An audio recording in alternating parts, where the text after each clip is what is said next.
नमस्कार दोस्तों। क्या आपको कभी इनकम टैक्स के सेक्शन 143 के तहत नोटिस प्राप्त हुआ है और आप चिंतित या कंफ्यूज तो नहीं हो गए हैं? यदि हाँ, तो मैं आज आपका उलझन सुलझाने की कोशिश करूंगा। साथ ही मैं यह बताऊंगा कि इन नोटिसों का क्या अर्थ है और इसका समाधान हम कैसे कर सकते हैं। मैं अपनी जानकारी आपके साथ शेयर करूं।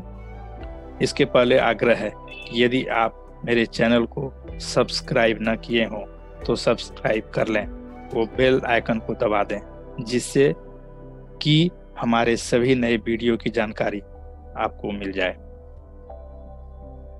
सबसे पहले मैं यह बताना चाहता हूं कि इनकम टैक्स रिटर्न होता क्या है।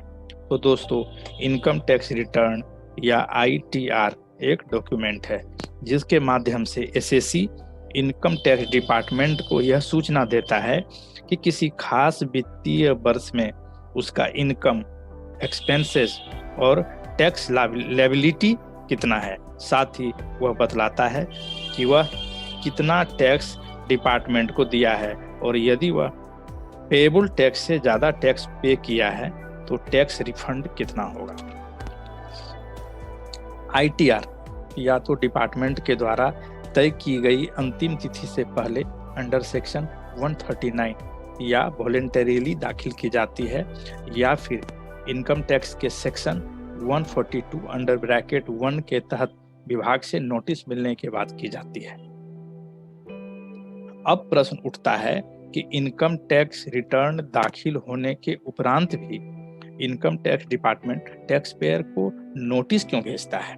दोस्तों, जैसे ही टैक्स पेयर ITR दाखिल करता है, इनकम टैक्स डिपार्टमेंट ITR के आधार पर इनिशियल असेसमेंट करता है और इस क्रम में वह ये देखता है कि टैक्स पेयर के रिटर्न में जोड़ घटाव में गलती, टैक्स कैलकुलेशन या टैक्स भुगतान में कोई चूक तो नहीं है।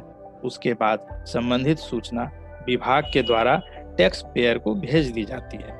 यह प्रक्रिया विभाग के अधिकारी के द्वारा नहीं की जाती है, बल्कि यह कार्य इनकम टैक्स डिपार्टमेंट के सेंट्रल प्रोसेसिंग सेंटर बेंगलुरु में कंप्यूटर के माध्यम से की जाती है। यहाँ सारा नोटिस कंप्यूटर के माध्यम से ही टैक्स पेयर के ईमेल पर भेज दिया जाता है। इनकम टैक्स डिपार्टमेंट के द्वारा प्रायः 143 सेक्शन के तहत निम्नलिखित नोटिस भेजे जाते हैं।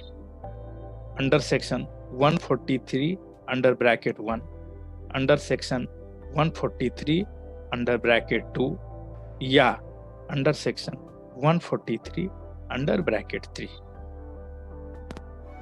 सबसे पहले सेक्शन 143 अंडर ब्रैकेट 1 के बारे में मैं बताता हूं। जैसे ही tax payer income tax return file करते हैं, वैसे ही CPC बेंगलुरु में डाटा का ऑनलाइन प्रोसेसिंग या चेकिंग शुरू हो जाता है।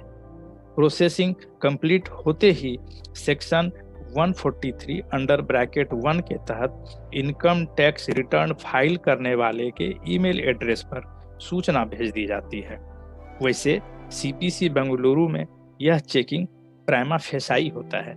यदि कभी विभाग को अतिरिक्त जानकारी की जरूरत पड़े तो वह सूचना वह कभी भी मांग सकता है। अतः सेक्शन 143 अंडर ब्रैकेट 1 के अंतर्गत आया हुआ नोटिस केवल सूचना है और इसका जवाब विभाग को देने की कोई आवश्यकता नहीं है। अब मैं सेक्शन 143 अंडर ब्रैकेट 2 के बारे में बताना चाहता हूं। यदि आपके द्वारा फाइल इनकम टैक्स रिटर्न में डिपार्टमेंट को कुछ गलती लगता है या फिर उसे यह लगता है कि एसएससी इनकम को कम करके या एक्सपेंसेस को गलत ढंग से बढ़ाकर इनकम टैक्स रिटर्न दाखिल किया गया है, तो सेक्शन 143 अंडर ब्रैकेट 2 के अंतर्गत नोटिस भेजा जाता है। यदि किसी को ऐसा नोटिस प्राप्त होता है तो उसे सभी कागजात जैसे डिडक्शंस, एग्जम्पशन, अलावेंसेस, रिलीफ या अन्य क्लेम संबंधी सूचना डिपार्टमेंट को भेजना होगा। इस नोटिस को आप कृपया इग्नोर कदापि न करें, अन्यथा आयकर की धारा 272A के तहत 10,000 रुपये तक का जुर्माना लग सकता है। अतः हमारा विनम्र सुझाव है कि उपरोक्त सेक्शन के तहत प्राप्त नोटिस का जवाब किसी कंपनी सेक्रेटरी या चार्टर्ड अकाउंटेंट की सहायता से ही विभाग को भेजें। अब सेक्शन 143 अंडर ब्रैकेट 3 की बात करता हूं। यदि इनकम टैक्स विभाग से यह नोटिस प्राप्त होता है तो इसका अर्थ है कि विभाग आपकी आय का स्क्रूटनी असेसमेंट या विस्तृत असेसमेंट करना चाहता है।